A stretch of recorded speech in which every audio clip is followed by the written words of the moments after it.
There we are. Good. So we got to reading 3. Let me just enlarge it a bit.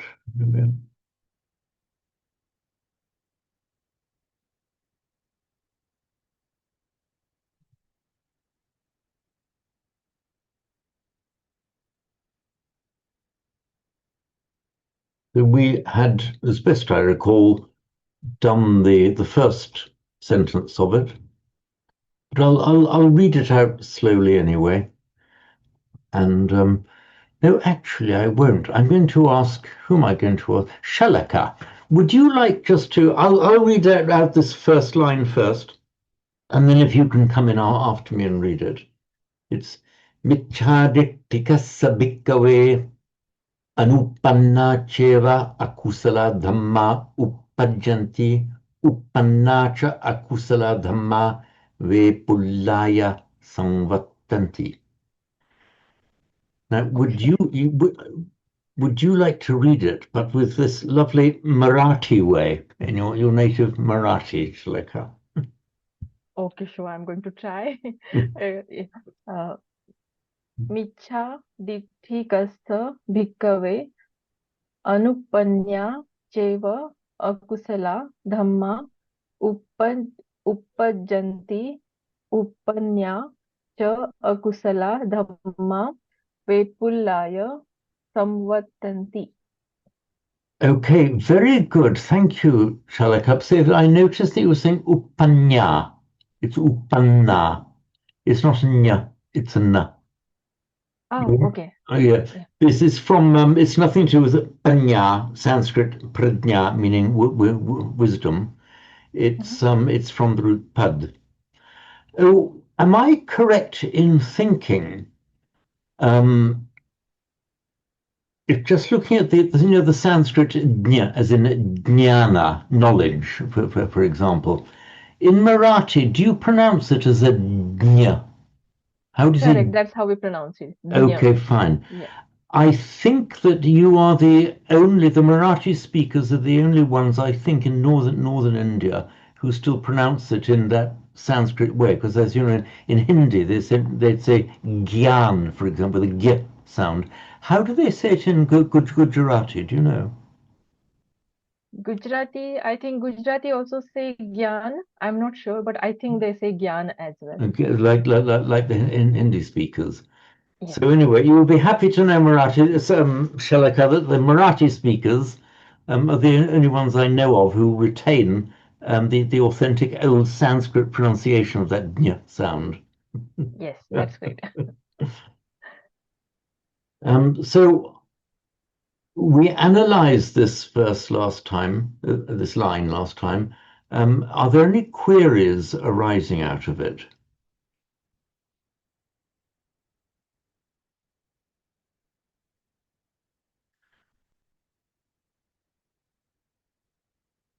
And now we know what upna means. It means arisen. This is a word that we'll see again and again as time goes on. We have it as upada, as in paticca samuppada, often translated as conditioned co-production or conditioned co-arising. It's from the Sanskrit utpad, pad to go, utpad, meaning to go up, therefore to arise, to come into existence. It makes a verbal noun. Let me just call up the iPad for you. Is the iPad up? Okay, good.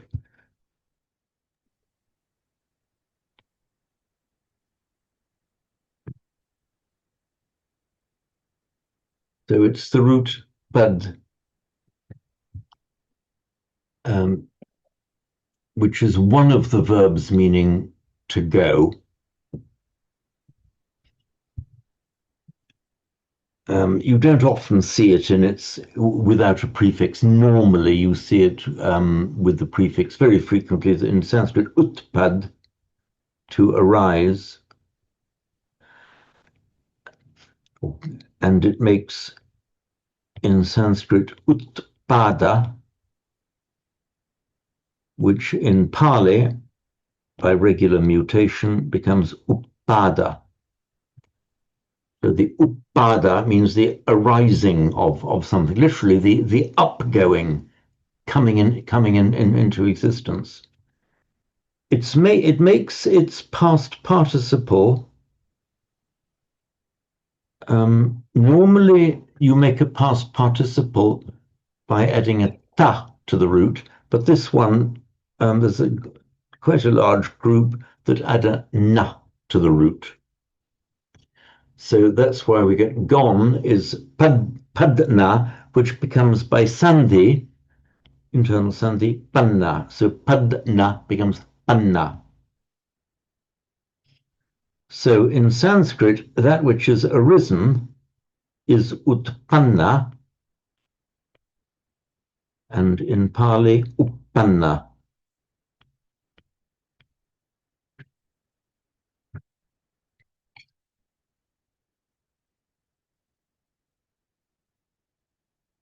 And it's that same utpad that we see, as I said, in that very well known, indeed central to Buddhist doctrine, paticca samuppada, one which is translated as conditioned co-arising. So are you all comfortable? So what's happened here? Are you all comfortable with why utpad in Pali uppad means to arise, literally to upgo, to upgo? And if something is not arisen, it is, you put the negating prefix, so you get uppanna, you put the negating prefix a in front of it. But because it begins with a vowel, it's not aupanna, but anupanna, which is exactly what we do in English. Well, via Greek, of course, you have the negating particle a, as in tomos means cutting, atomos, which we have then in English, just means uncuttable, indivisible. And we have, for example, orexi in Greek, meaning an appetite, and anorexia means lack or not having an appetite, which is the original meaning of that word. Incidentally, this a, which varies to un before a vowel, we get from that same origin our English negating prefix un. So when we say something is un, I mean it's not something, it's from exactly that same linguistic origin.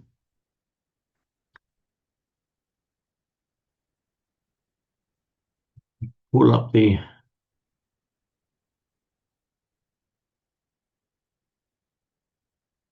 so michadittikassa. We have the ditti, a view in the sense of an opinion, the way you see things, just as in English, a view means primarily seeing, and then by extension, an opinion or a way of looking at things. So the michaditti, opposite of sammaditthi, the michaditti is wrong view or false view. Michadittika, if you're false viewic, a person who has a false view. And then this is the genitive or dative, michadittikassa, for one who has a wrong view, for a person of wrong view. Anupanna akusala dhamma upajjanti. Akusala dhamma, so unskillful states of mind, we could say in this case. Anupanna, unarisen or not yet arisen, unskillful states of mind, upajjanti. And upannacha akusala dhamma, and arisen, unskillful, mind states. What am I doing here? Oops. There we are. Vepullaya samvattanti.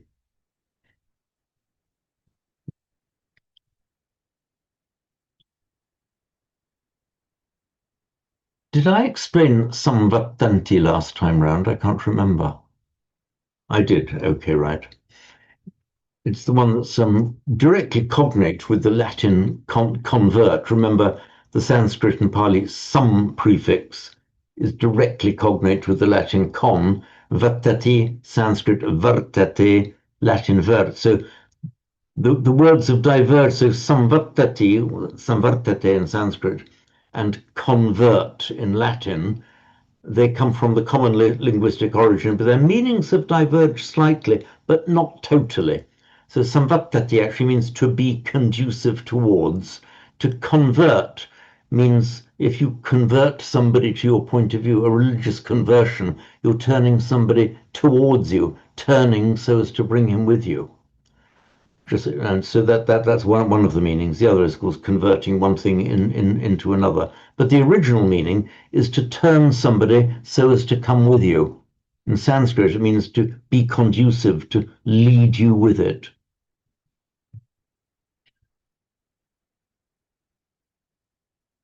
And did I explain vepullaya? So it means to, have I lost it here? To increase or plenitude.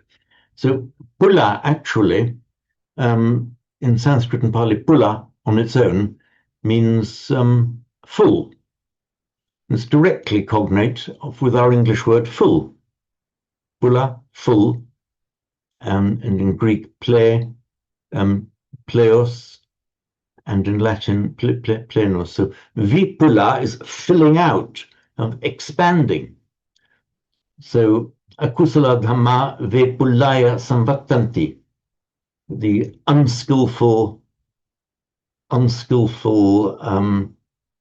states proceed towards fullness. In other words, the unskillful states get worse. They fill out. They increase.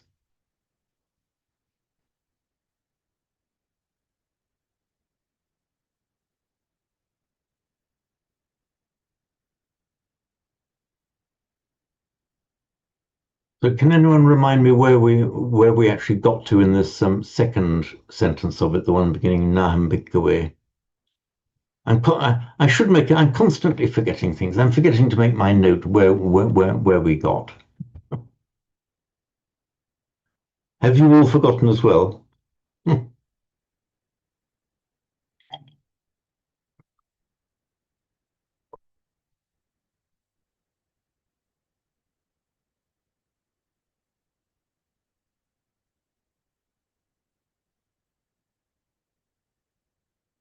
Now, Jen, is that extended digit a signal to me that you got it? No, it was that I was looking, Right. and I don't think we got to this one. I think the last notes I have from our previous reading were about Anupana. Okay, right. So we'll can start off with this one then.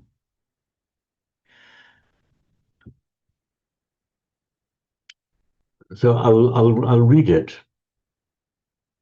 Naham bhikkhave anyang ekadhammampi samanupassami yena anupannawa akusala dhamma uppajjanti uppannawa akusala dhamma bhiyo bhavaya vepullaya samvattanti yathayidam bhikkhave michhaditti मिच्छादित्तिकस्य भिक्खवे अनुपन्ना चेव अकुशला धम्मा uppajjanti uppannā ca akusala dhamma bhiyo bhavaya vepullaya samvattanti.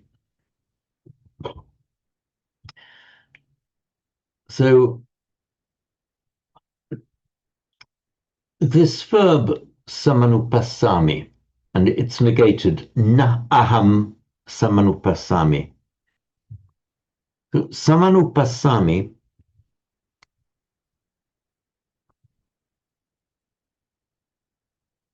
Passami means I see. Passati, he sees. He, she, it sees.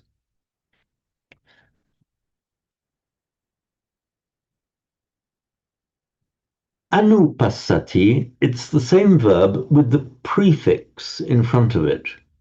So, and the prefix anu often has the meaning, well, usually has the meaning of something like along or following in accordance with. Often it has the meaning of an orderly sequence of doing things. So anupassati, literally to see along, that is not just seeing, but considering and looking at a whole lot of things. You're like considering your whatever is in your field of view. That's the anupassati. There's some prefix.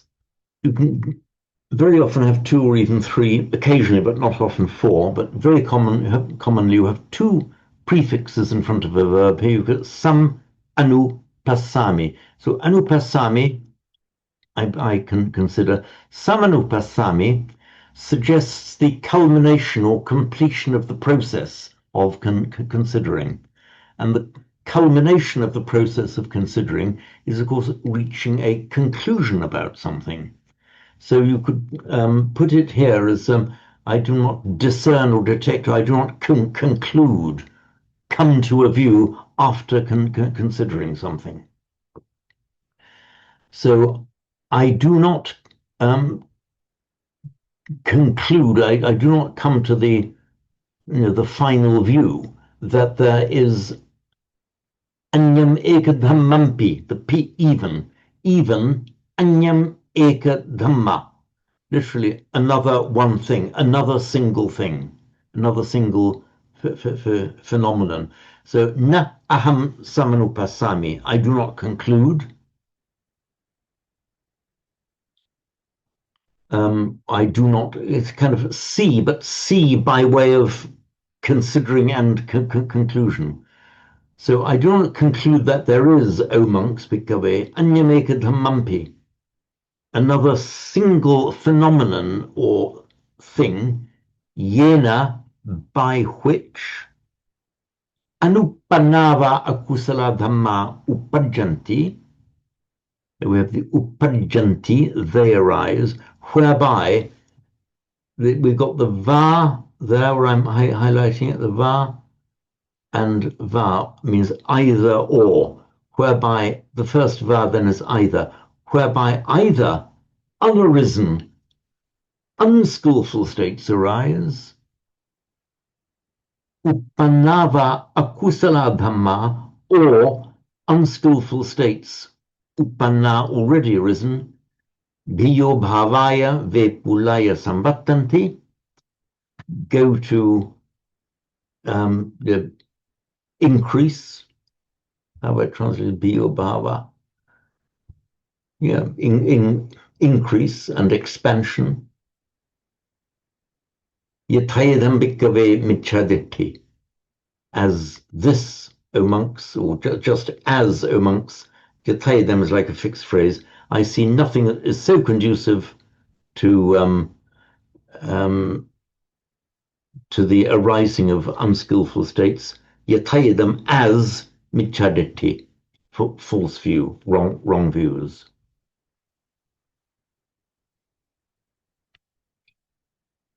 There's some biyo, by the way. It's just we have the an adjective in Sanskrit and Pali, bahu or bahula, meaning much. In Hindi, it's bahut, just the same word, but with a t at the end. Do you have it in Marathi as well, bahut? Meaning much. No, bahut is not in Marathi. Okay. But bahu is called used for plenty. Okay, so that would have that same meaning, bahu, plenty. Biyu is just an irregular comparative of it. Just as in English we have much and we don't say mucher, we say more. So that, more is kind of like the irregular comparative. So to biyo bhavaya, to more being, to being more, that is to increase, increase or expansion. And the michadittikassa bhikkhave, and the next sentence now, just listen to me reading it, and you should be able to get it without any problem now, because it's going over the same ground again. Michadittikassa bhikkhave anupanna cheva akusala dhamma uppajjanti uppanna cha akusala dhamma bhiyo bhavaya vepullaya samvattanti. So hopefully by now this is just going into and you're understanding it without actually having to translate it. Note, by the way, we've got bhiyo bhavaya vepullaya. It could have been, you can often leave out a cha when you're using two words. If you were saying I'm doing A and B and I saw two categories of things A and B, you'd have to use cha. Whereas here you've got two nouns, biyobhava and vepulla, which are used in a kind of synonymous way. You're using virtual synonyms just for a kind of literary effect. When you're doing that, it's permissible to omit the cha, and the cha is omitted here. So if it had been said biyobhavaya cha, vepullaya cha, one thing and another, that would have slightly more of the sense as if he was separating those two things, biyobhava and vepulla, as if they were two separate things. Since it's used here without the cha, just the two words just placed next to each other, it's almost as if the kind of thing that is being described is best described by putting these two words together as a single idea. It's not a very precise science where you can leave out the cha, but that's broadly the idea here. Todd. It seems like that has a kind of intensifying effect. I mean, especially thinking about how oratory works. Does that yeah seem right? That's it is. I mean, we can do the same kind of thing in English, and we can say what you are doing is bad, wrong, and wicked. Bad and wrong and wicked. What you're doing is bad, wrong, wicked. So you don't need to put the and there. It's exactly that effect you were saying, the intensifying oratorical effect. And it's not as if there are any exact rules for it. It's just it's a matter of style. But if you just get yourself into the flowing oratory of the Pali, it's just the same way as getting yourself into the flowing oratory of English. It is a matter of style and perception of the speaker and the impression that the speaker wishes to convey.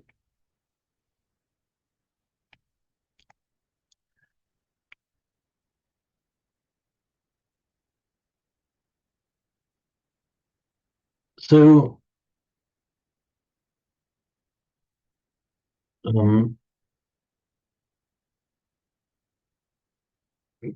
Jen, do you feel inclined to recite for us just this part down to the first full stop, which is as I've highlighted there? Yes. Good. I will try. Of course, and as you were very good at doing anyway, with your chanting, with particular attention to the longs and the shorts and the light syllables and the heavy syllables.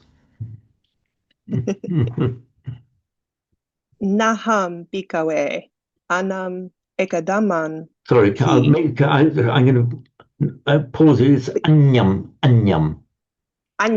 You're making the reverse error that Shalika made. It was uppanna, but Shalika said uppanya, but this genuinely is anya. Mm. Anna, by the way, Naha. means food, but anya is a very common word meaning other. Okay. So yes, sir, proceed. Naham bhikkhave anyam ekadamam pi samanupasami yena anupanna va akusala dhamma upajanti upanna va akusala dhamma bio bhavya vipuli Bhavaya. bhavaya Mhm. vipulaya samvatanti yaha yah yahata No, yatayidam. yatayadam bikawe michaditi. Right, okay, fine. One thing got to be very careful of is that the A and O are always long in Pali and in Sanskrit. So we've got a tendency to say eka. We have to say eka, ekadammam. And also, what was the other one? Is this one is because we've got the stress here on the pull. The English speaker would tend to say vepul, but we've got to make it wrong. The vepul, they're both vepulaya. This also be careful about the doubling of consonants. So upanna, not upana, but upanna. Manna. Upanna, and you've really got to hold it. Upanna. Okay, very good. Thank you, Jen.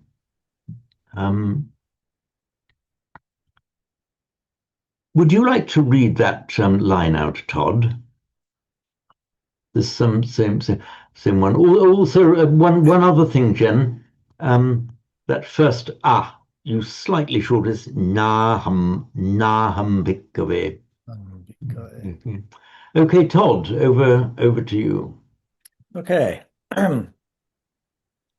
Naham bhikkhave anyang ekadamang pi samanupasami yena apnupana va akusala dhamma upajjanti upanna va akusala dhamma biyo bhavaya vipulaya sangvatanti yatayidang bhikkhave michaditi. Wonderful, very good indeed. Yes, that was a nice flowing rendering. So the second part of the sentence is essentially saying the other thing, but the other way around. Michadittikassa bhikkhave anupannacheva akusala dhamma uppajjanti uppannacha akusala dhamma bhiyo bhavaya vepullaya samvattanti. So again, exactly the same meaning, expressed the other way around. Oh, back to a point I just made about the A and the O always being long or long by nature. In Sanskrit, that is an inviolable rule. Their A and O are always long, whatever follows them. In Pali, they are always long unless followed by a doubled consonant or a consonant cluster, when they're kind of forced to be short, because Pali generally doesn't like a long vowel before a consonant cluster. So, for example, look at that word me, to me, yena, by which, me yena, ve pulla. They're all long there because nothing is preventing them being long. Where, however, you get an A followed by a doubled consonant or a consonant cluster, it's pronounced short. So, for example, the word metta is in Pali, it's pronounced as a short e. If that word were Sanskrit, in fact, it's slightly different, it's Maitri. But if this word were Sanskrit, it would still be pronounced long. The e still be pronounced long, even though followed by a double consonant. It would be pronounced metta. But in Pali, it just can't quite do metta, so it seems metta. And why do we not then mark if an ear can be long or short? Why don't we mark it as long? The reason is you never need to, because you always know whether it's long or short, because it's always long unless it's forced to be short because it's followed by a doubled consonant. So rule is it's always long unless it's forced to be short, as in metta. So in other words, the difference is not a phonemic. By phonemic, I mean they are regarded as different sounds of the language with a different meaning. Let me give you an example of a phonemic difference. The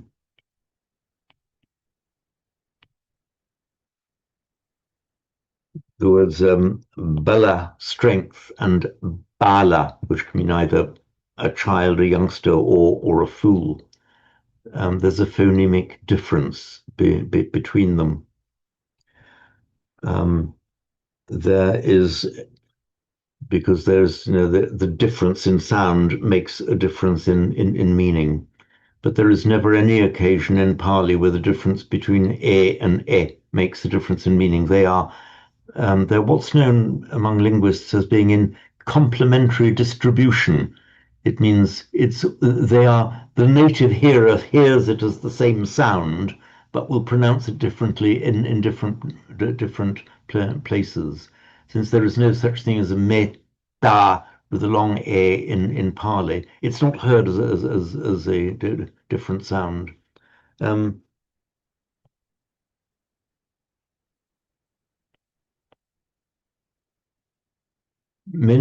just writing the English word here, leaf, you see. Now ask an Englishman to pronounce leaf backwards, and he'll say, well, feel. Oh, makes a different word, doesn't it? Feel. I'm talking about standard Southern English here. Leaf and feel. But most Englishmen are not aware that there are two entirely different L's there, the L and the L, the light L and the dark L, because there's no phonemic difference there. There are no English words where the meaning is changed depending on whether it's a L or a L sound. Because at the end of a word, the L is always pronounced as a L. Among the Scots, you always pronounce it as the dark L, a leaf, a L. The L always comes out as a L in Scottish, and equally, it always comes out as a light L in Irish. Feel, not feel, but feel. So the difference is not phonemic. Unlike, for example, Russian, where stal and stal are two entirely different words. There's a phonemic difference. Stal, stood, and stal, meaning steel, as in the metal steel. So the point I'm making here is that the e and the e, there's no significant difference between it cannot change the meaning of a word. Its position in the word will make it one or the other. Sometimes at the end of these rants, I was wondering whether anyone has understood what I've said. Todd, please. So, as I'm trying to pronounce that myself, it seems like the difference between the light L and the heavy L is that the light L, the tongue hits the velar ridge, and the heavy L, the tongue hits the back of the teeth. And it's a slightly different shape inside. Sorry, did I say I should have said the dark L, the light L, and the dark L is Oh, sometimes dark called. L. Yeah. Yeah, you did Um, say dark L. I'm Sorry. just Okay. Right. Um, yeah, I think that's right. I mean, I think the Americans tend to pronounce everything with the dark L, just rather like the Scots. Do you? feel little, That would be a feel dark. No, so feel yeah, lark. Yeah, maybe how do you say it, little or little? little. Okay, that's a light L. In Scotland, Duncan, let's have the expert on the pronunciation of Scotland. Would you say little with a L? Say little in a Scottish accent. Little. You've disappointed me. That came out a little bit too English. Okay. Anyway, I think you get my point. So in English we'd say feel, and the Scots would say feel, the Americans say feel, so with a distinct dark L at the end. Whereas the Irish would tend to say feel, even though it comes at the end, feel. Hmm? But it doesn't make any difference to the meaning of the word because it's a phonetic difference, not a phonemic difference. The different people pronounce it in different ways, but they don't treat it as different sounds. Unlike, as I said, Russian, where the L and the L are different sounds and they give different meanings to a word. And the classic example, stal, he stood, and stal, steel. And the only point here really is that the A and the E is not a phonemic difference. It can never make a difference to the meaning of the word. It's always long A unless it's compelled to be short by a doubled consonant following with our metta example.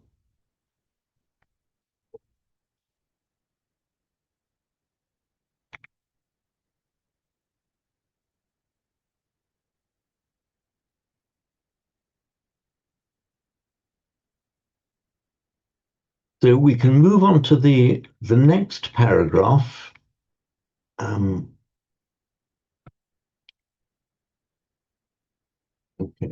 this one.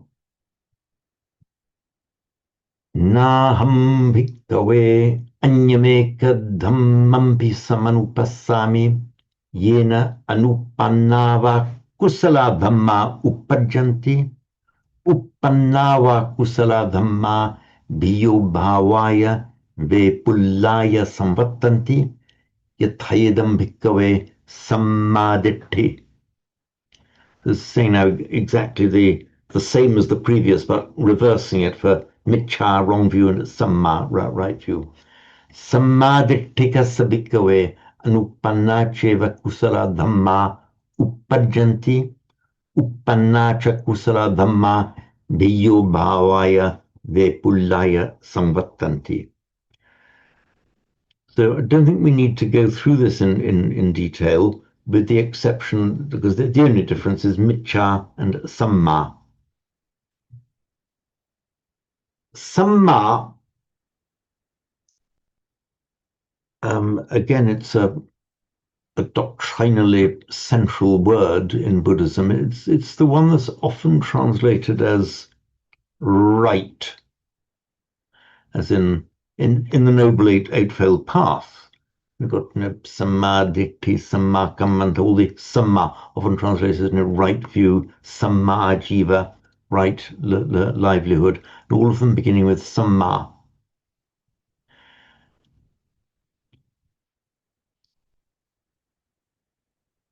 Now,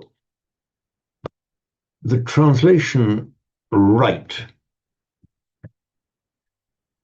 is like so many translations of these key words, it gets a little bit of it. I can't say incorrect translation, no, but I do say it is an incomplete translation and falls very far short of conveying the meaning of the word samma.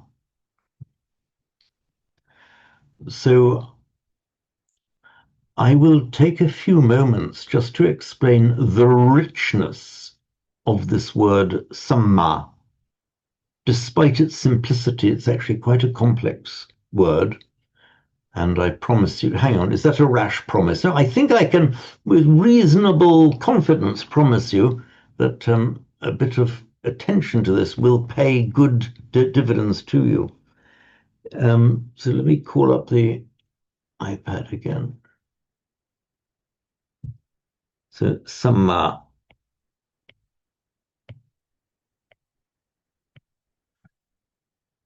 In Sanskrit, the word is samyak.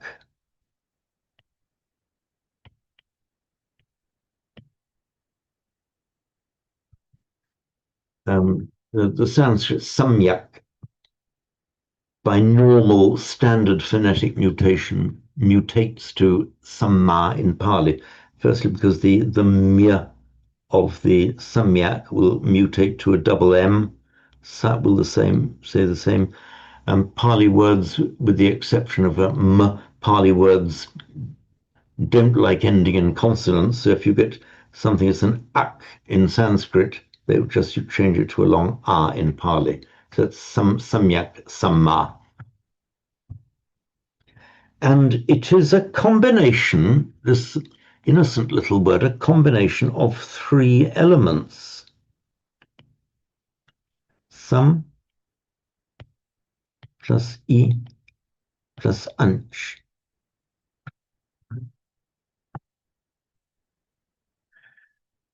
It's the sum that we've had. It's the one that's cognate with the Latin co and con, meaning with, together. The root I, meaning to go. There are several verbs meaning to go in Sanskrit and Pali. I is one of the root I. And anch, meaning to fold or to bend, to curl itself round something. This root I is exactly the same as the root I in Latin, from which we get the verb ire, to go. Looking at the Latin now. Ex ire, to go out. From the verb to go, we get the third person ending T. So it in Latin means he or it goes. So this word has come into English as exit, literally he, she, or it goes out. It's a verb in Latin, though it can be a verb or a noun in English. Head for the exit as a noun. But the I in exit, and the same in transit, for example, is the same I, meaning go, as the Sanskrit and Pali root I. It's that same one. So some I anch, together go fold. What is that meant to mean? So this word anch, meaning folding or bending, very often there's a mutation from a ch to a k, between ch and k, between nouns and verbs in Sanskrit and Pali. So anch. So okay, let's just stick this anch for a moment. And at the end of a word, a ch has to mutate to k by sandhi. So a Sanskrit word can't end in a ch. A root can, but the word can't. So it becomes ak. So anch becomes ak.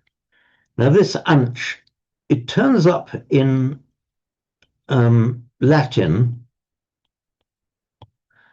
as angulus, which we then have in English as angle, something, the bends, the angle of bend. It also, interestingly enough, turns up in English as ankle, because the ankle is the very versatile, bendy joint at the bottom of the leg. So our word ankle is directly etymologically related to the same root, anch and ankh in Sanskrit. Incidentally, if you are wondering why do you get this k mutation to a ch, yujin yoga, anch, ankh, we have remnants of exactly the same in English, where we have the ch and k split between nouns, like verb to speak, noun speech, verb to break, noun breach. And equally, we see it in drink and drench and stink and stench. The ch, we often find them coexisting in different parts or different forms of the same verbs and nouns. So the anch then means bending or folding. So some anch, going together, folding together. In other words, a harmonious unity of something, meshing together, harmoniously meshing together, like in a harmonious order. Very much the same kind of idea as the old Confucian and Taoist idea in Chinese of the Tao, meaning the way, the harmonious, ordered way, the idea of harmony. So this samyak, so this sam-i-anch becomes samyak in Sanskrit and samma in Pali. So within that little word, you've got all this idea of the harmonious coming together, the harmonious meshing together. So when in future you see this translation right view, remember, okay, but there's much more to samma than just right. It's this harmonious order. So the sammaditthi then is a ditti, a view, a form of seeing things that is in harmony with the Dhamma. It's right in that particular sense. It's harmoniously right, in accordance with the Tao, in accordance with the Dhamma. Am I pronouncing that right, Chen Hui? Thank you. Thank you.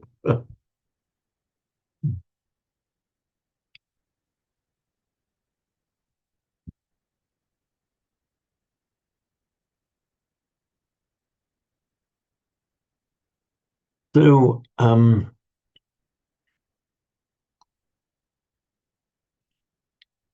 Duncan, do you feel like doing a recitation of the part that I've this part here? I would prefer not to. I will never force anybody.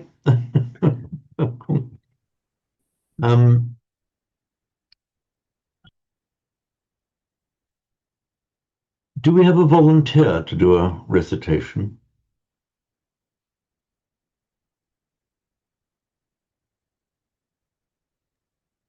I don't mind doing. Okay, then, Shalaka, please do. Naham bhikkave anyam ekadhammampi samanupassami yena anupannava kusala dhamma uppajjanti upannava kusala dhamma bhiyo bhavaya vepullaya samvattanti yatha idam bhikkave sammaditthi. Sammaditthi. Okay.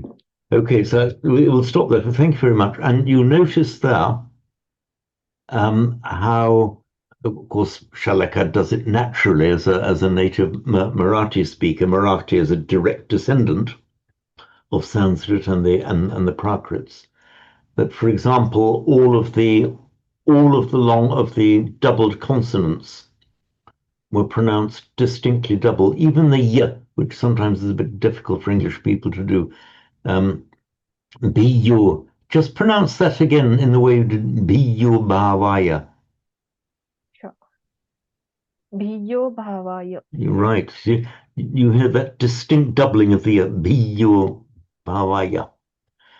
And then the same is said in the second part, starting with Sammadittikassa, which Chen Hui, you will read out for us. Yes, I know you love it really, and you feel so good when you've done it.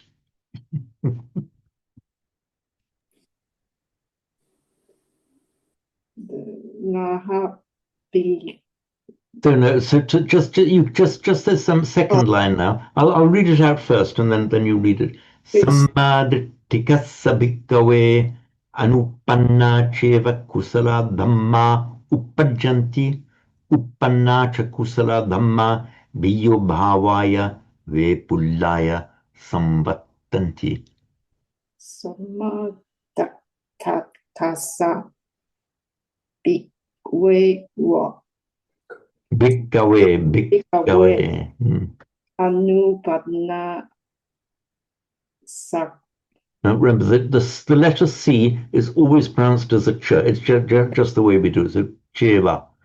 Panacha That's cheva. Jeva Kusala Dhamma Upajjanati Uppajjanti. Upajjanti Yes, exactly. So good. Upanna Sa Remember cha. Upanna cha. Upanacha Kusala Dhamma Biyu Vaya Yubhavaya. Biyu Bhavaya Vupula Remember vepullaya. Vepulaya Samavattanati Sorry. Samvattanti. Samavattanati It's not the samma. It's samvattan. Samvattanti. Very good. You see, you are improving rapidly, Chen Hui. Thank you for that. Thank you. So we're just on 8 o'clock now, so we'll have our usual 15-minute break. And I will Pause the recording. Thank you, Jen. Thank you, Jen. Pause the recording. Okay, I'm pausing now, and I'll see you then. I'll see you in 15 minutes time. Thanks. James? Yes. James, tomorrow I have to go to one Kathina festival very early, so I wanted to log off now. Okay, fine. We're sorry to see you go, but of course we fully understand. Okay, I'll just check this on YouTube. Thank you so much. Okay, thank you then, Shalaka. Thank you. Goodbye then. Goodbye. Bye.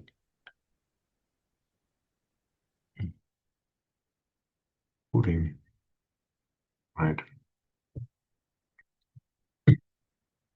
One very distinct advantage of moving to the system of 1 week on, 1 week off is that I will feel much less bad about asking you to do bits of homework in the meantime. You see, yes, Jen, homework. I'll mention those in the because in the usual update emails that I send out. And one thing that it could be particularly useful, there will be many things that will be useful for, but in this particular lesson, rather than now go through just every single word of reading 3, where we see the typical Pali style repetitions, I'll ask you just to go through and to formulate any questions or doubts that you have, and I'll put this in writing, but I'll be particularly inviting you just to go through, not mentally translating, that it might be impossible to avoid that for a bit, but just try to feel the meaning of the Pali from the inside. But no, I'll put all this in writing to the group in the email, which will probably go out to tomorrow. So what we can do now is look at a bit of the grammar, for which we will be looking at the Garan Karunatilaka. And we've got to the section on Sandhi at the top of page 5.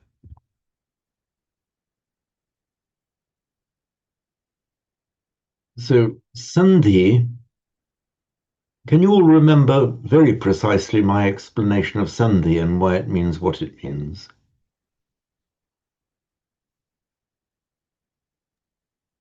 No.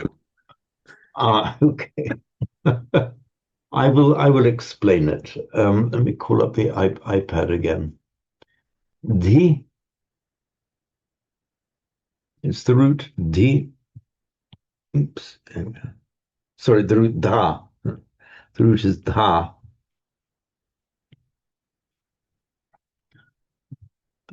Meaning to, basically means to put or to place.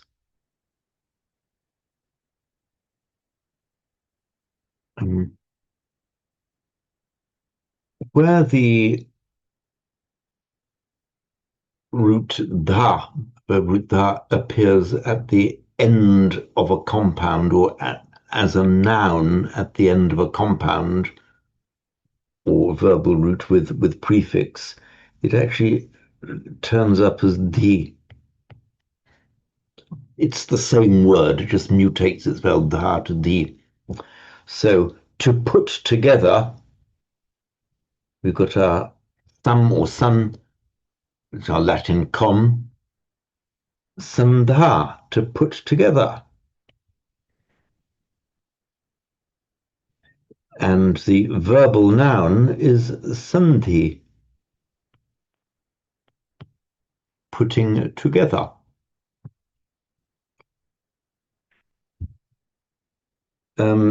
This root dha in Greek is classical Greek, in modern Greek it would be pronounced thi, but in classical Greek te, the root te. It's that same word dha in Sanskrit, te in Greek, meaning to put or to place with the same meaning. So sandha, sandhi in Greek becomes, sun becomes a synonym in Greek, the becomes a te. It's the same word. Of course, in English, we make it into synthesis. So sandhi and synthesis are etymologically the same word. A synthesis means a putting together. So sandhi, putting together. And as a grammatical term, it refers to changes in sound that occur when one word meets another, or when an ending is joined to a root.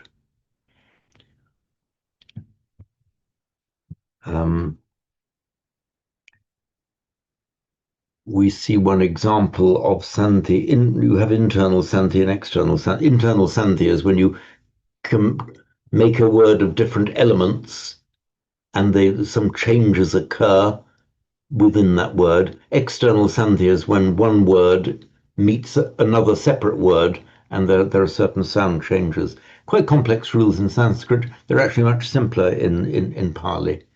And as I mentioned, because I remember mentioning this when Chen Hui was here, we do have, for example, examples of what linguists call tone sandhi in Chinese. Do you remember me talking about that, Chen Hui? Tone sandhi. Let me give you. Everyone knows the Chinese for how are you, ni hao. Literally, you good, meaning are you well, ni hao. Now, ni hao. Now, if you pronounce, you would not say ni on its own. You'd say ni. It's a third tone word. Di san shang. Is that correct? Okay. So ni. I'll write it in Roman script. Ni, you. Hao, also a third tone, good. But when you put those words together one after the other, you get sandhi, a tone sandhi. Because in Chinese, when you get a third tone followed by a third tone, the first one becomes second tone. So ni hao becomes actually ni hao. So the change is forced because you can never get ni hao. It sounds wrong in Chinese. The sanshang has to change to the ershang. The third tone changes to a second tone, the ni hao. This is an example of sandhi in Chinese. And you get similar examples of sandhi in all sorts of languages. In Sanskrit, it is quite complex, but very orderly and regular, as you'd expect with Sanskrit. In Pali, you get a fair amount of it. I made quite an error when I started learning Sanskrit. I tried to master the rules of Sandhi all at once. I became very discouraged. I gave up for a bit. I said a couple of rude words about it, and nobody, I won't say what they are, but said, "Oh bother!" But then I realized I was trying to learn it all at once is just, it overburdens the brain. Just be aware that these sound changes occur. They're normally quite logical and regular. And if you look at them, they occur because it's how the speech naturally flows.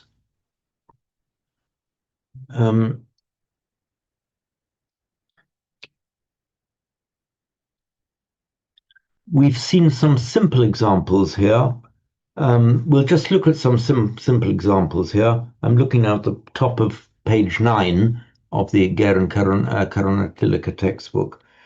When two words or parts of words come together, one or both may change in shape at the juncture. That's at the point that they meet. Technical term for this is sandhi. So just explain sandhi and synthesis, putting together are etymologically the same word. Within a word, it is internal sandhi. Between words, it's external sandhi. So, for example, we've seen this, the root pad, and it makes its past participle not with a ta, but with a na. And as we've seen, we see the same phenomenon in English, actually. Most past participles in English are made by adding an ed to a word, but very frequently, with a lot of irregular verbs, it's an en that we add, not an ed. We say spoken, written, driven, you see. Flown, known. So a lot of our past participles in modern English are formed with an N rather than an EED. Exactly that same phenomenon is seen in Sanskrit and Pali. So this root pad plus na, so padna, gone. When I write an asterisk, by the way, that means I'm deliberately writing a form that does not exist. Just by way of illustration. So padna is an incorrect form. By internal sandhi, the d and the n merge to panna. That's how we get utpanna in Sanskrit, uppanna in Pali. That's just one example of sandhi. So don't, unless you're feeling very, very brave, don't try and master all the rules at once. Just be aware of them and learn them as we go along. Another very common form of sandhi is vowels. One word ends in a vowel, the following word begins in a vowel. They will often merge. For example, in the reading we had naham, naham.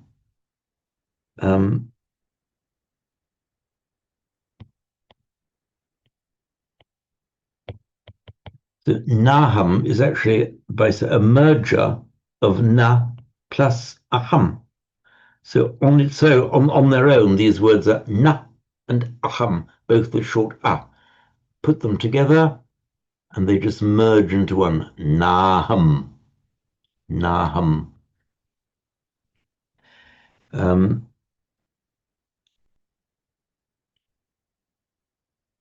And na plus atti. Atti means is.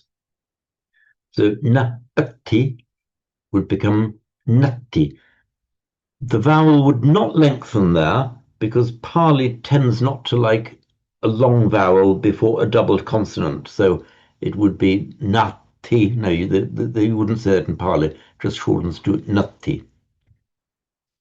Unlike Sanskrit, the na ati is na plus asti in Sanskrit. Now, Sanskrit is quite happy with long vowels followed by consonant clusters. So na asti, not is, which is not, becomes actually nasty in Sanskrit, nasty. So these are just examples of Sandhi. And you'll see it's not because people have invented difficult and perverse rules. This is how the language naturally flows. You can see how a speaker saying naham becomes naham, naati nati. It's a natural colloquial way of doing it. It helps speech flow. In fact, all of the rules of Sandhi, some of them might look a little bit weird, but all of the rules of Sandhi are ultimately traceable back to how it comes out in flowing speech.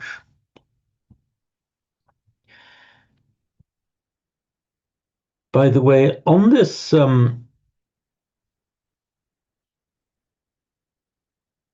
question of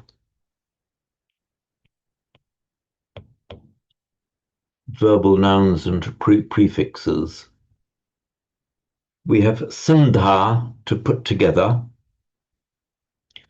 adha, with the meaning of towards, to bring towards yourself, to put towards yourself.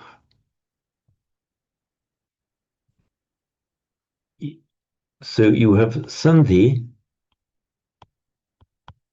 adhi, which probably very rare, it doesn't exist on its own, but have both prefixes together, and what happens?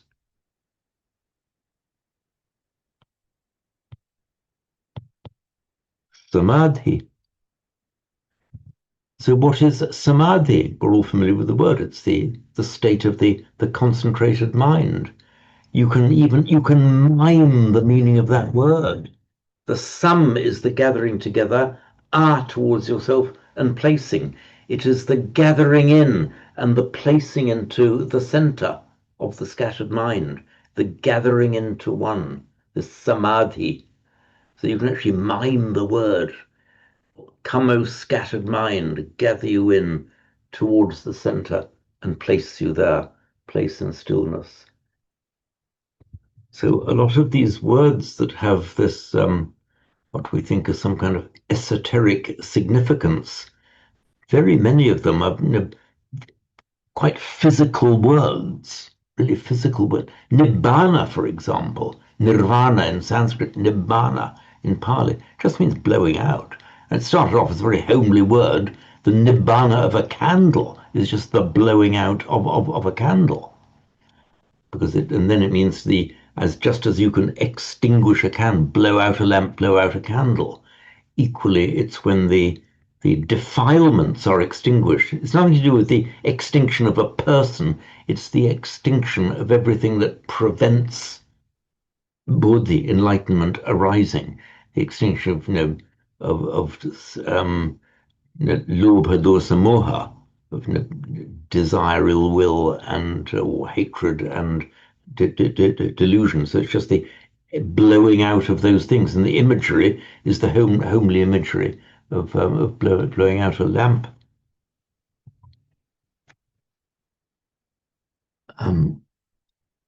So look at the second paragraph here. That's near the top of page 9. So in Pali, external sandhi is not thoroughgoing, unlike Sanskrit. Those of you who have acquired and looked at the pages dealing with sandhi in MacDonnell's Sanskrit grammar will see that there are several pages of rules about it. The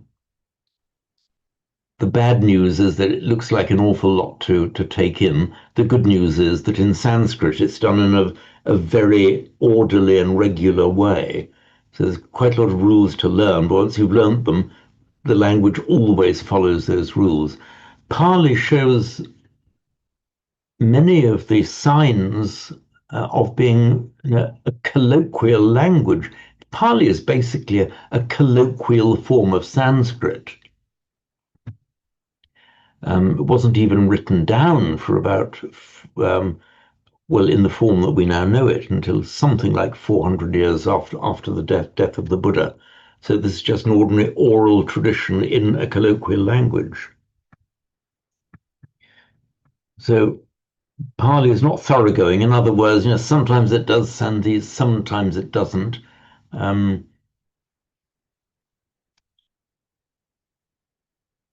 You don't need to learn a lot of rules, just recognize it when it happens. Once you get used to seeing it, it'll actually become pretty easy to recognize. And it says in Pali, it generally affects only closely connected forms, so two words coming together in a word group. In Sanskrit, it will routinely affect every word in an entire sentence. If it's got to change by sandhi to join to the next word, it will in Sanskrit. In Pali, very often it won't. You can leave a gap. So it generally affects only closely connected forms, often specific, frequently used combinations. So we'll just look at a few of the sandhi effects. Looking now to paragraph 5.1. We have cha plus eva. Well, you can see how colloquially cha eva would come out as cheva.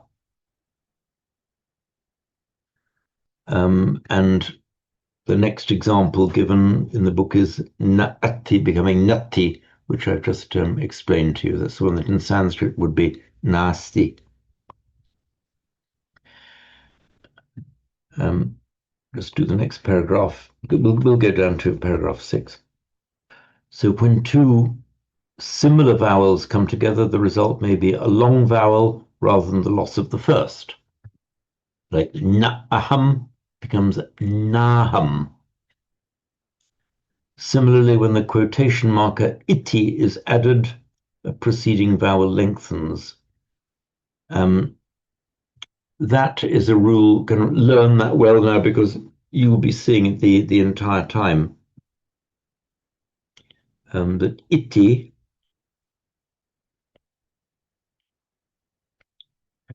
means thus, and it is most commonly used at the end of a quote when you're quoting what somebody has said. It's an end of quote marker. Some confusion and ambiguity can arise because you don't in Sanskrit and Pali mark the beginning of the quote, only the end of the quote. So there can be a certain ambiguity as to what comes before ti, how much of it is an actual quote, and how much of it is not actually quoted.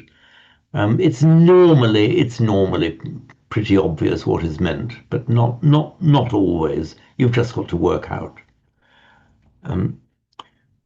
So this iti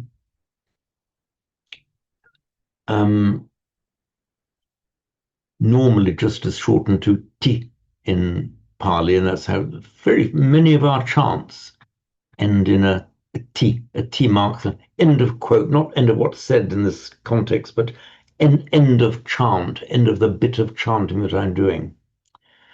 Nahi gabbaseyam punareti ti at the end of the Karaniya Metta Sutta.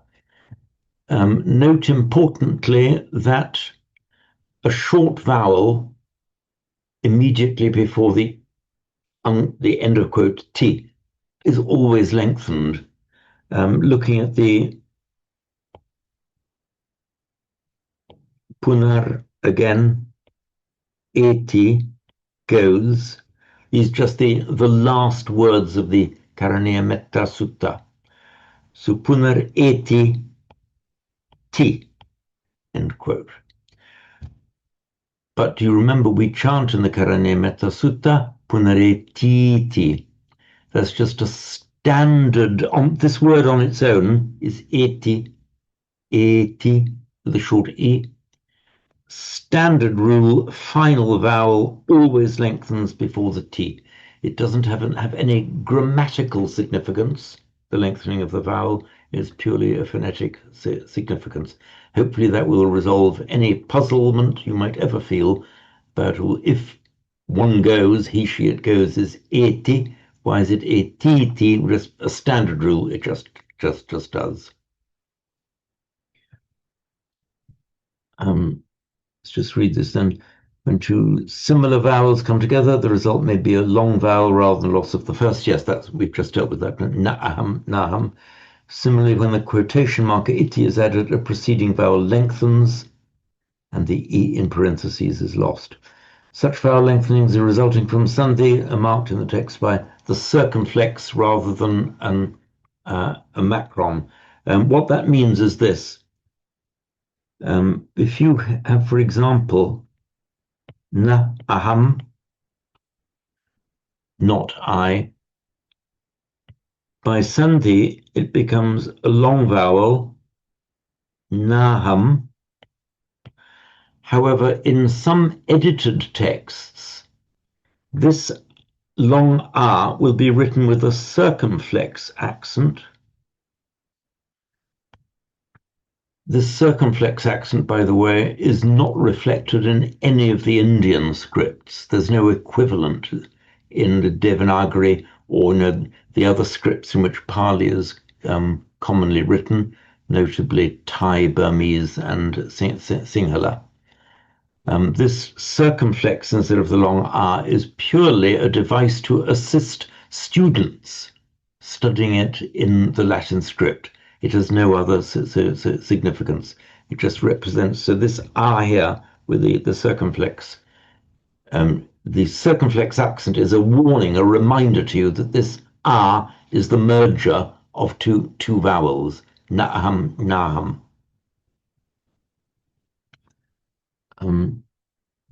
So this represents no pronunciation difference, correct? It's purely a reading aid for the students.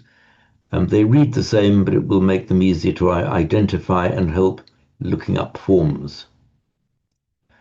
It says, when the student progresses to texts as usually printed, this aid will not be available. Correct. But hopefully he will be by then accustomed to the types of sandhi found. And then the two examples that we've just discussed are given here. Na'aham to naham and samvattati iti to samvattati iti.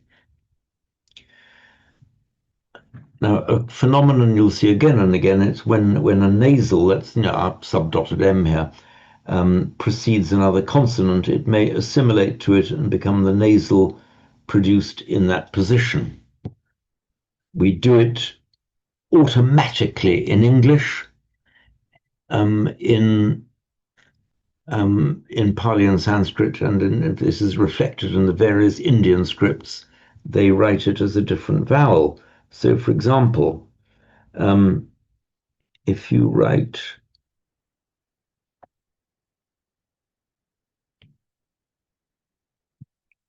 I'm writing English now, by the way. The word sin, sin, right? Now, put a K on the end.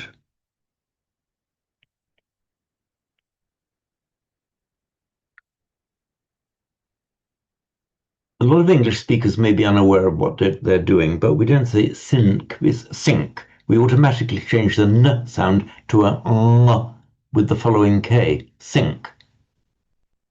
If we were writing this word sink in one of the Indian scripts, or indeed Romanized Sanskrit and Pali, we'd put a dot above it because that represents the M sound, sink.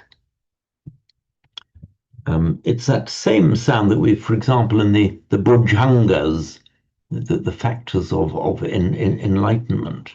It's the anga and the anga that's written in that way.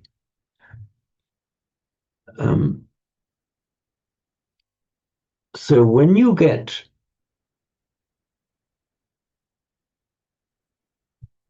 a word like satyam,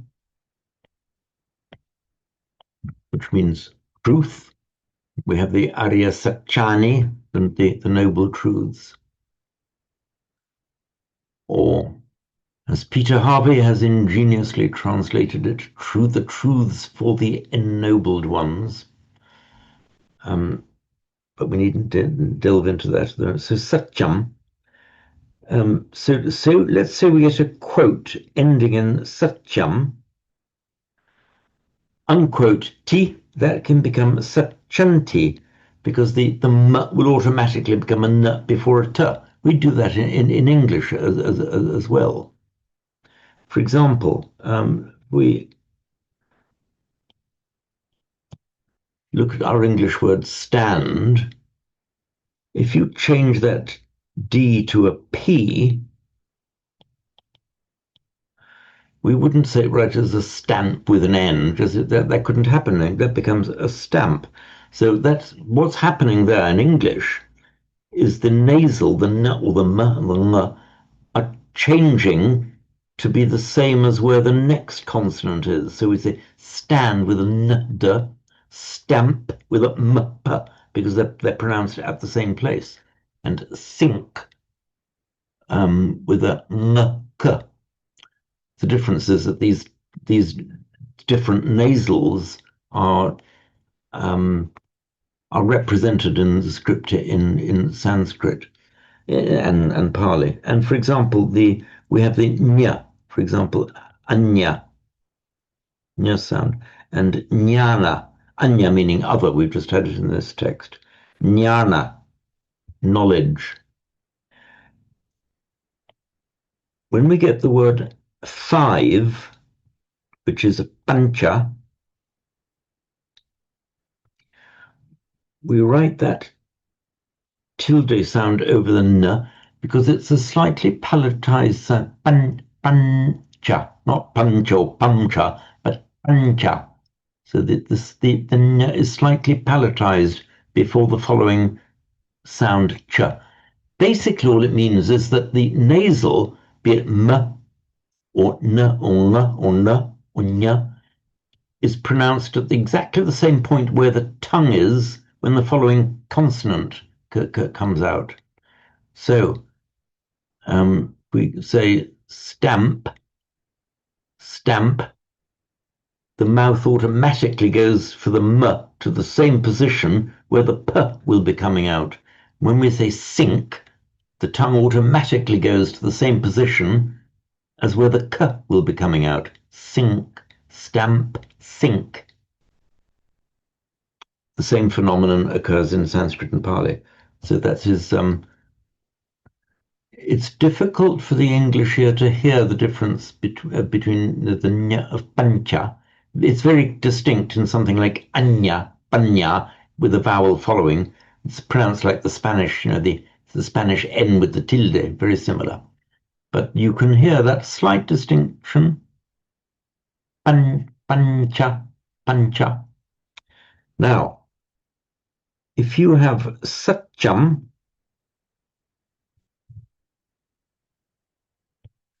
I know this can get a little bit boring, but we've got to do it. We've got to go through it. So satyam plus cha can either be written in that way, just satyam cha, or it's permissible, and you will very often see it written like that.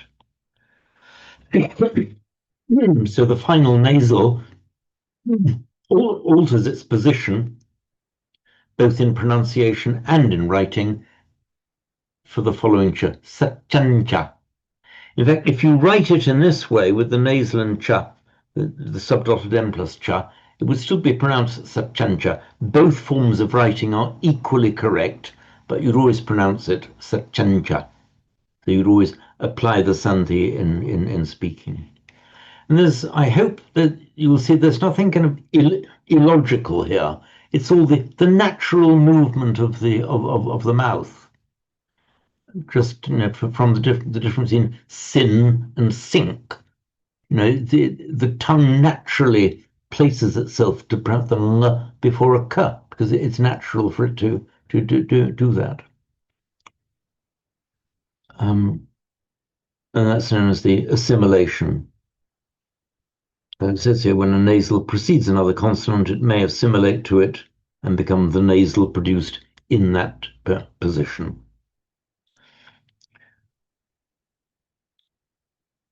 So I'm proposing to just leave the grammar at that point and go back. Don't look too pleased, Jen. I mean, I know it's a bit okay. You were just being honest, weren't you? You were just being honest.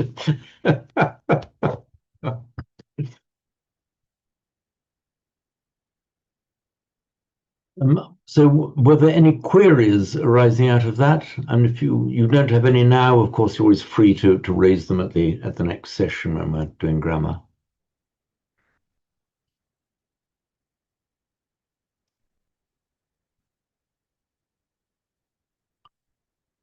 In which case, I say don't rush to the query. You've got plenty of time. Next time we can do it.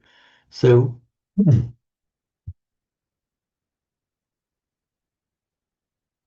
I said we can skip over this. I'll just read it through once. Actually, this experiment. Oh no, we haven't done the word parihayanti, have we? No. Parihayanti, to dwindle, to disappear, to go away. It's I'll read it through and then explain. So naham bhikkave, that's naham bhikkave. Anyam ekadammampi samanupassami yena anupannava akusala dhamma nupajjanti. That's na upajjanti, nupajjanti. Uppannava akusala dhamma parihayanti yathaidam bhikkave sammaditthi. Sammaditthikassa bhikkave anupanna cheva akusala dhamma nupajjanti. Uppannacha akusala dhamma parihayanti. Basically saying for a person of right view, unskillful states do not arise. In other words, fresh unskillful states do not arise, and existing unskillful states dwindle away, fade away, are destroyed. So parihayanti. The root there is ha. Again, you'll quite often see this root. The root ha just means to abandon, or to be abandoned, to lose, or to get lost. With the prefix pari, it doesn't really. Most prefixes will actually alter the meaning of the word. Sometimes you have a prefix like pari, which may be just an intensive. It doesn't really alter the meaning. It's just an intensive. So parihayanti, they get lost, they disappear. It makes a past participle. You would expect, I'm putting an asterisk here because this is not an existing rule. From ha, you'd expect to see hata, but it's not hata. It's slightly irregular. It is hina. Hina. As in Hinayana, Mahayana, and Hinayana. So the basic meaning of this past participle is lost, but also can mean defective or diminished, lesser, inferior. That's why the expression Hinayana is often viewed as a pejorative expression.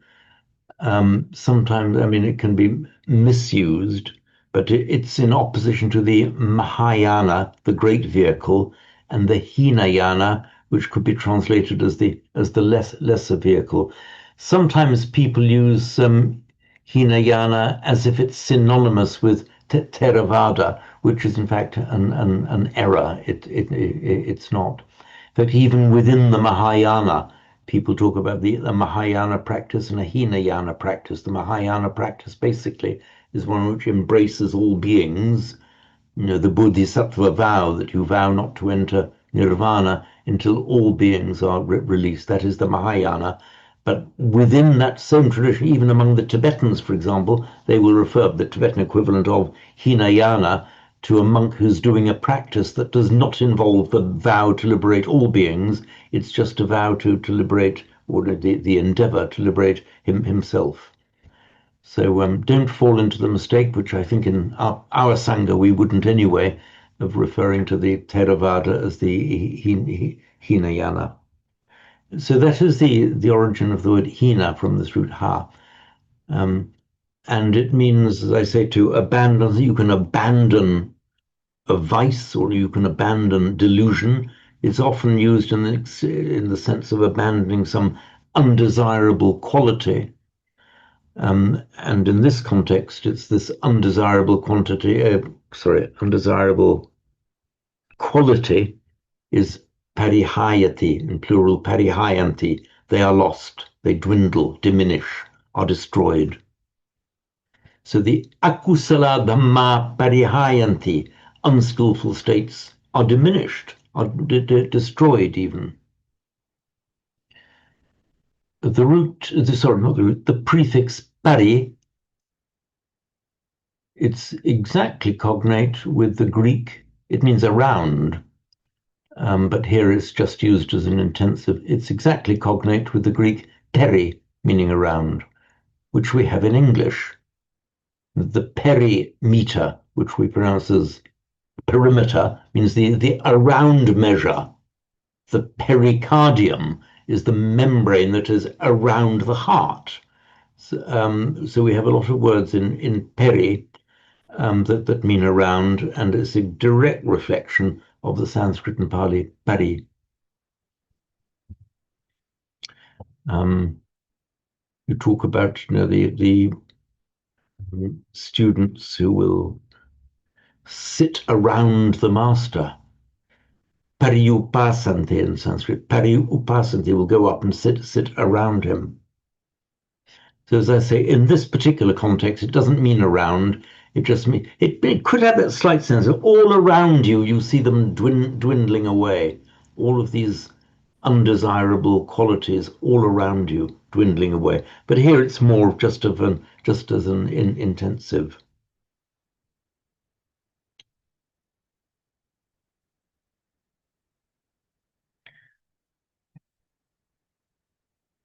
So before we move on to reading 4, do we have any? I'll read it through slowly once and try to follow it now as I'm reading it in Pali, not translating in your minds, but just understanding as is. Naham bhikkhave anyam ekadhammampi samanupasami yena anupannava akusala dhamma nupajjanti. That's na upajjanti.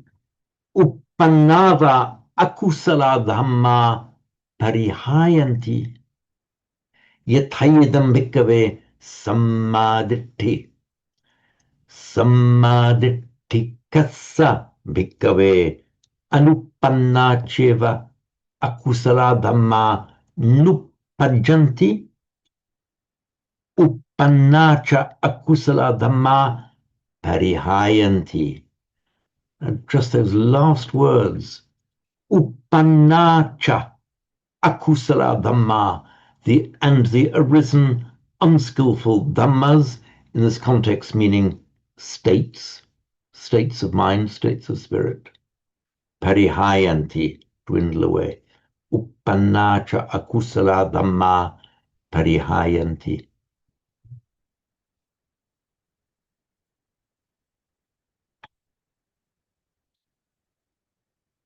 So does anyone wish to say anything before we move on to reading 4?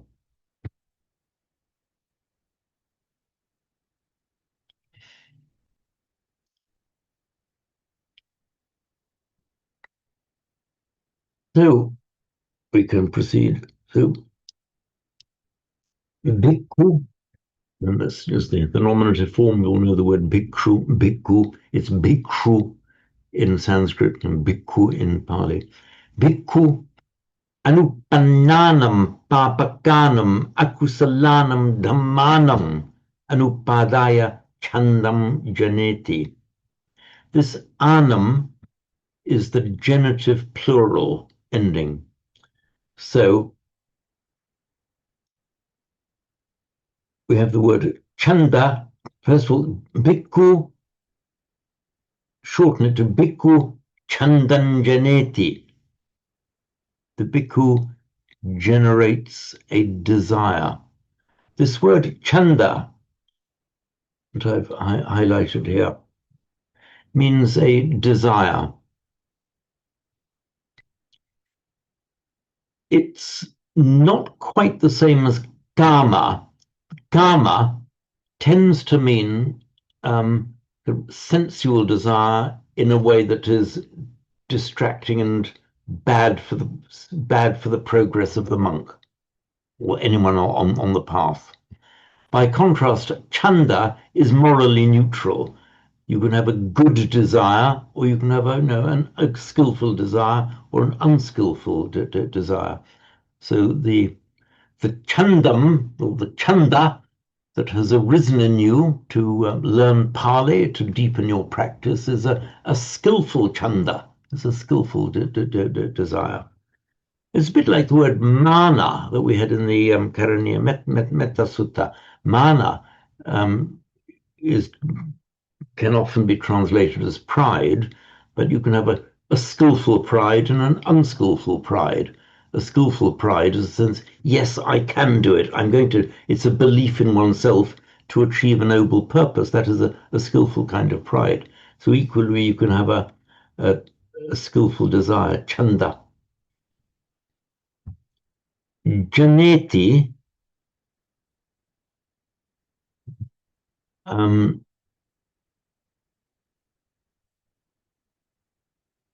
is from the root jan. It means to give rise to or give birth to. Let's just look at this root jan.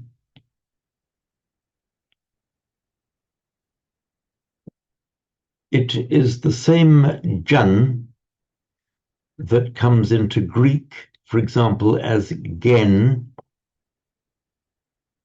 In Greek, genesis, which we pronounce in English as Genesis. It means the birth. And then also in Genesis, in the Bible, for example, the Genesis, the birth of the known world is the arising. It's also the same word as in generate, in Latin generatio, generation. Who had a generation of people, all people who are born to all those sets of parents that become the next generation. So generation originally meant giving birth, and of course producing, as in electricity generation, for example. The is from that same root, jan. And a causative form that put an ayati, janayati, means to cause to be born. Janayati in Sanskrit, and this ayati ending, this is like a causative ending, becomes janeti. So when you see this eti ending, it's the same as the ati, but it tends to have a causative form. Janeti, causes to be born. Bhaveti, causes to be nurtured. So janeti. So it like creates, causes to be born, creates, gives rise to. So chandanjaneti. Oops, here we are.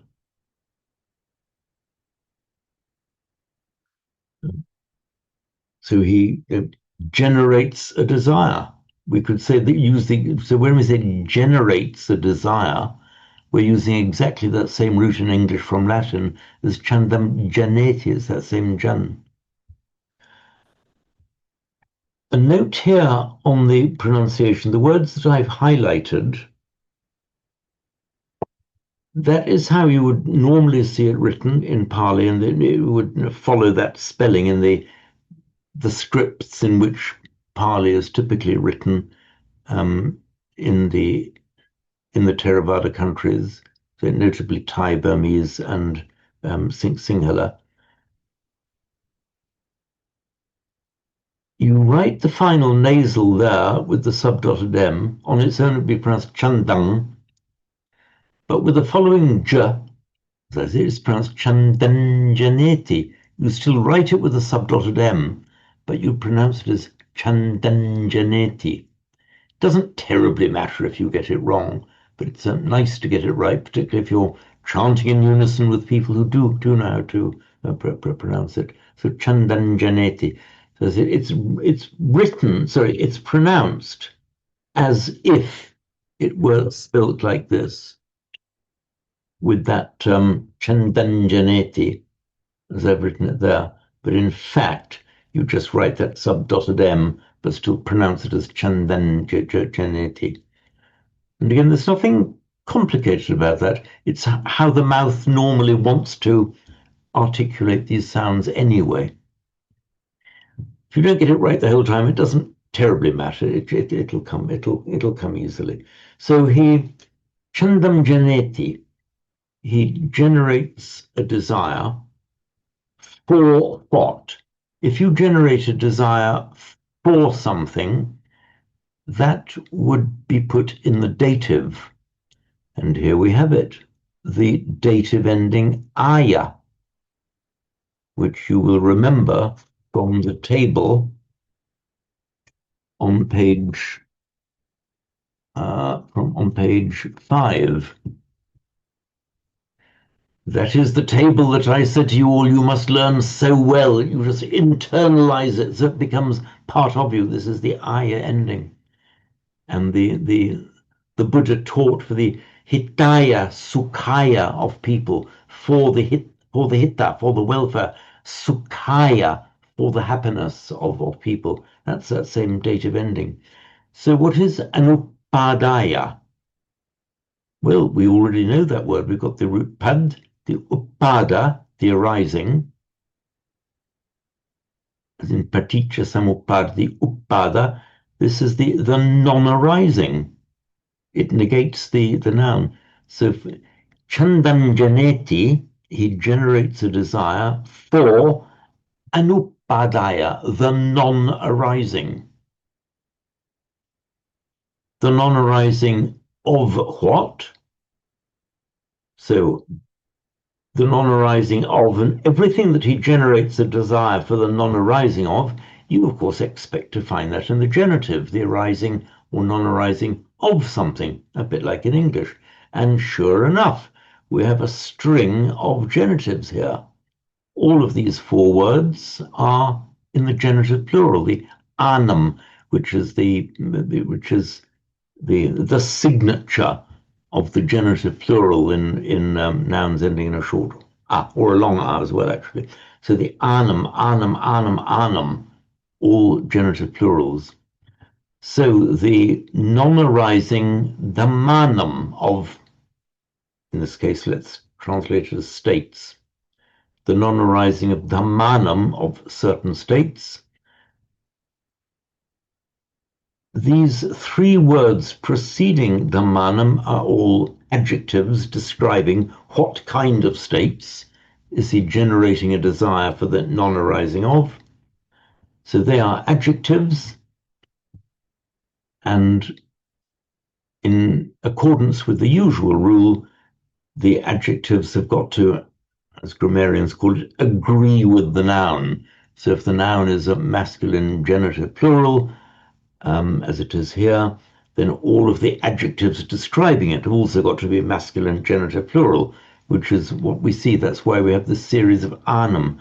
So we've got the dhammanam of the states in the plural, and the adjectives describing it all in the genitive plural as well, anum. So anupannanam of unarisen, uppanna, arisen, that which has arisen, anupanna, unarisen, something that has not arisen, genitive plural, anupannanam, of unarisen, something in the plural. similarly, papakanam.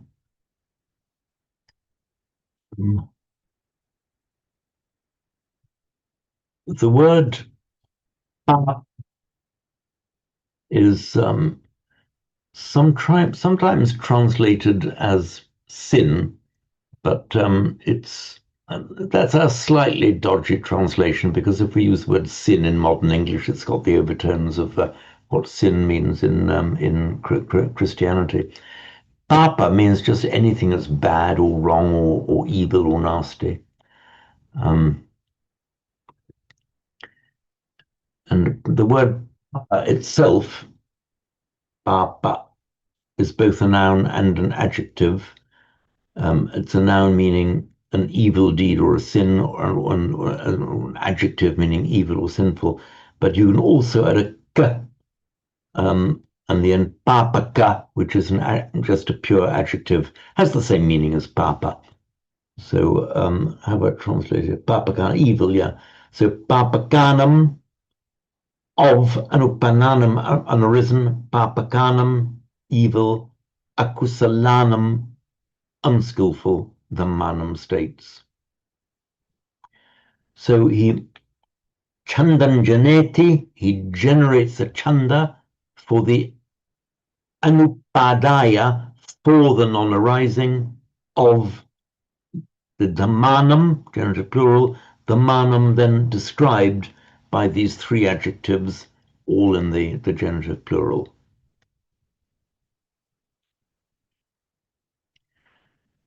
Do we have clarity as bright as day on all of this so far?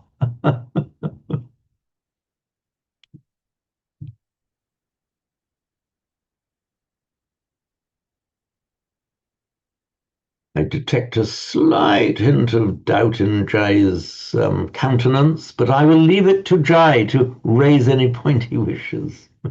Next week, if you like, or the week after, rather, now, as you wish.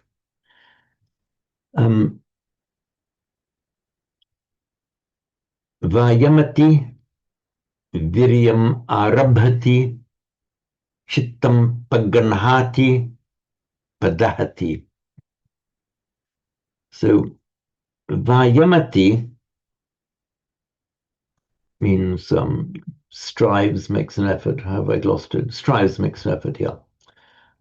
Viryam arabhati, he arouses energy.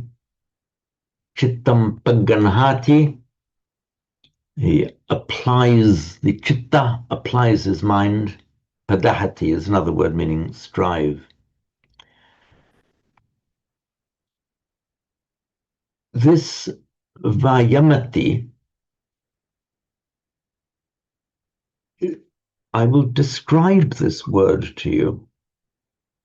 And it's a word that's like just beautifully constructed for the meaning of effort.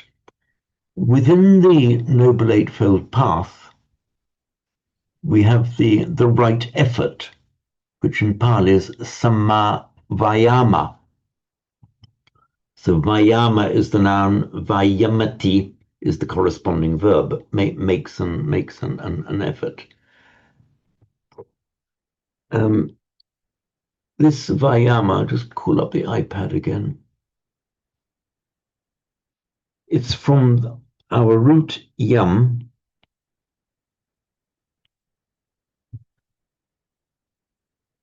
which makes the verbal noun yama, and it's the root meaning just to apply force. I can't remember whether it was this group I described as the application of force, not a striking or a sharp force, but the gentle force, strong but gentle, as you would use, for example, to lift a heavy weight. You aren't hitting it, but you are applying your force to it. Or to push something away. You aren't hitting it, you're applying this force, this yam force. So with the prefix a, the ayama is pulling something towards yourself.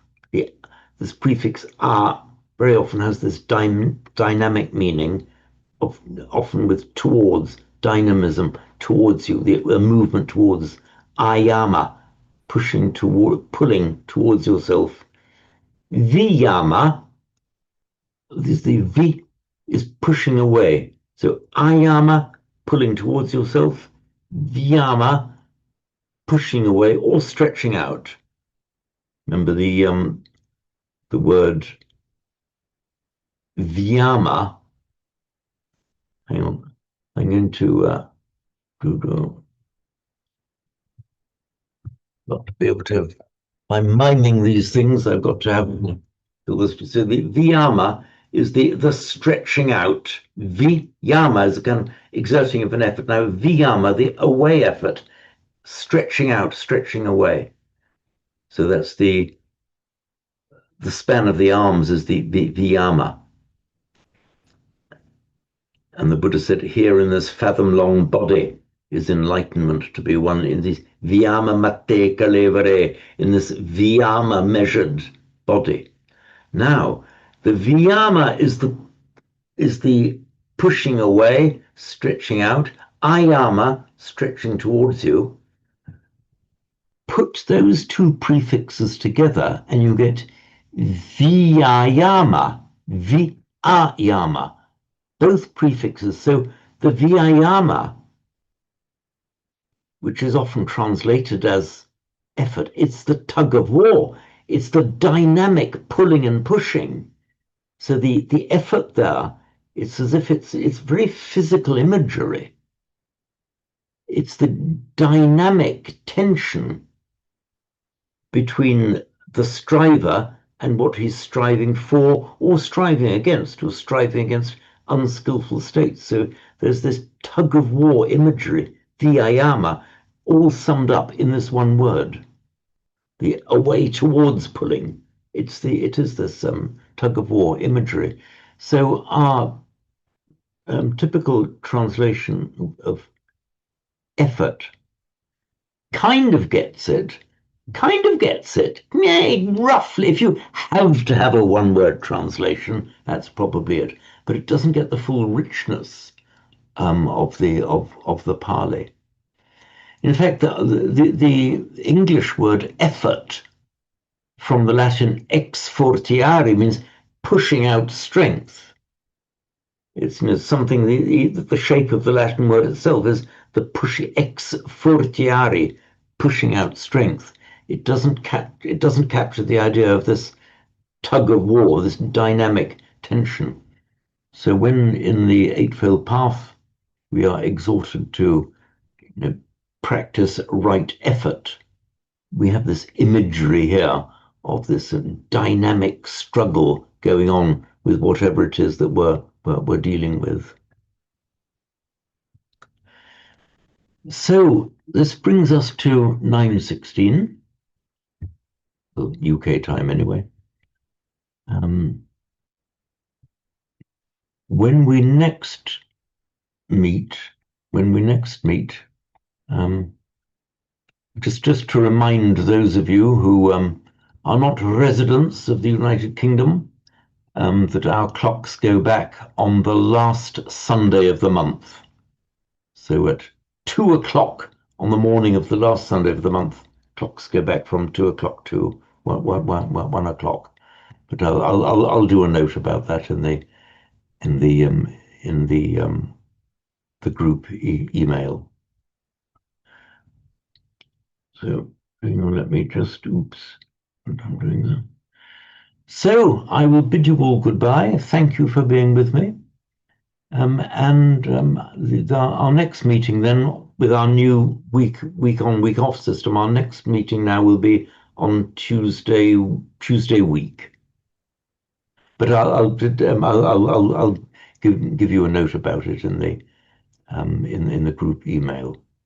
Okay, good to see you, Charlotte. Okay. Thank you, James. Okay, thank you all then, and see you soon. Thanks then. James. Goodbye. Thank Okay. you. Bye. Bye. Bye.